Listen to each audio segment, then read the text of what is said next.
Didampingi Sekretaris DPD PDI Perjuangan Sulut Reza Rumambi, Ketua Badan Pemenangan Pemilu PDI Perjuangan Sulut Stephen Kando yang juga merupakan Wakil Gubernur Sulawesi Utara menyampaikan permohonan maaf terkait orasi yang ia sampaikan saat kampanye di Taman Citawaya Langoan.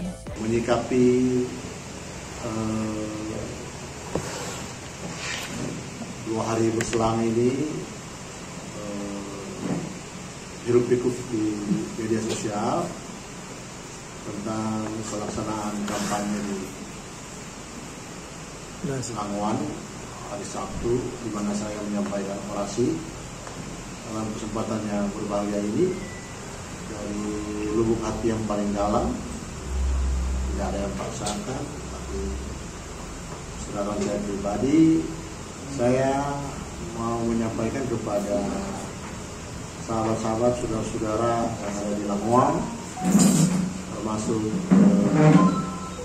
DKD Prabowo Gibran, termasuk keluarga besar Sudar Michael, bahwa saya mengucapkan permohonan maaf yang sebesar-besarnya apabila ada dalam kata-kata saya yang menyinggung, apabila ada kata-kata saya yang tidak membuat nyaman, apabila ada kata-kata saya yang menyakiti hati. Sekali lagi saya menyampaikan permohonan maaf yang sebesar-besarnya. Selaku Wakil Gubernur, Kando juga meminta masyarakat untuk menciptakan situasi yang kondusif meski berbeda-beda pilihan serta menciptakan pemilu yang damai. Ini saya sampaikan karena saya juga sebagai pejabat publik, saya memahami, sudah jadi tekad saya bahkan kita semua bahwa untuk pelaksanaan pemilu tahun 2024 ini harus diciptakan suasana yang kondusif.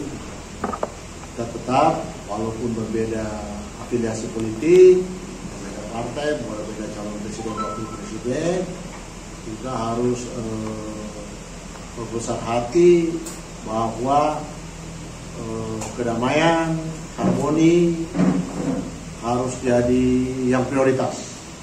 Dan terutama di Sulawesi Utara, pesta demokrasi ini harus betul-betul pesta demokrasi yang penuh dengan gembira, pesta demokrasi yang memberikan sosialisasi dan pencerahan sekaligus pendidikan politik bagi kita semua, terutama juga generasi di bawah kita, supaya betul-betul pesta demokrasi itu sama-sama menyadari bukan hanya sebatas untuk mencari kekuasaan, tapi untuk membentuk batu bata peradaban. Begitu. Sekali lagi, saya Stephen Kando meminta maaf yang sebesar-besarnya. Tim Liputan Kawanua TV melaporkan.